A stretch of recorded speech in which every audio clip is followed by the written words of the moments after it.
कैसे हालात हैं बुरहान मेरे भाई? कलीद सिपाही को कत्ल कर दिया जहां वो ज़हरा खातून की रखवाली कर रहा था। हुजूर सिर्फ यही नहीं, बामसी साहब को भी तीर दागा। क्या कह रहे हो तुम ये बुरहान? किसने तीर मारा बमसी साहब को? बोरजिन खातून ने। क्या?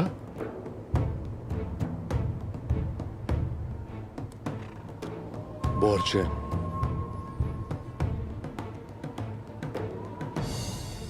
तो उन्होंने उसके अंदर भी जहर भर दिया है।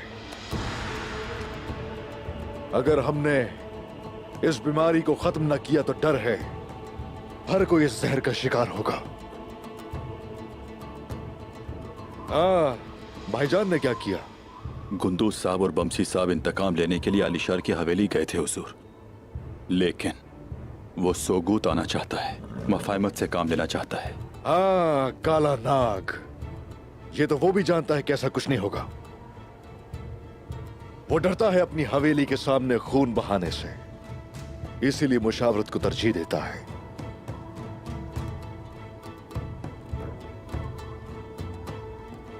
मुझे पता है वो कोई चाल जरूर चलेगा, लेकिन उससे पहले ही हमें जवाब तैयार रखना होगा।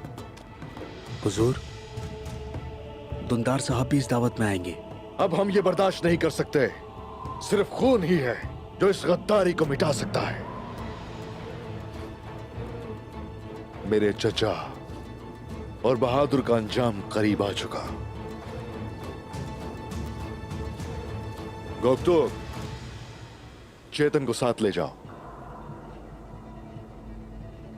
एक बार फिर कोंगर बनोगे, वो इसलिए कि तुम बाल गाय के करीब हो पाओ। वो तुम्हारी असलियत नहीं जानते। उनके अंदर सिरायत कर जाओ और मुझे बताना कि वो सांप कहां छुपा हुआ है। जहां तक गिहातू रहा, उसके लिए सबसे अहम चीज है बाल गाय। जो आपका हुक्म उस्मान भाई। बोरान, मेरी बात गौर से सुनो। मैं जो तुम्हें कहूंगा तुम लफ्ज ब लफ्ज भाईजान से कहोगे।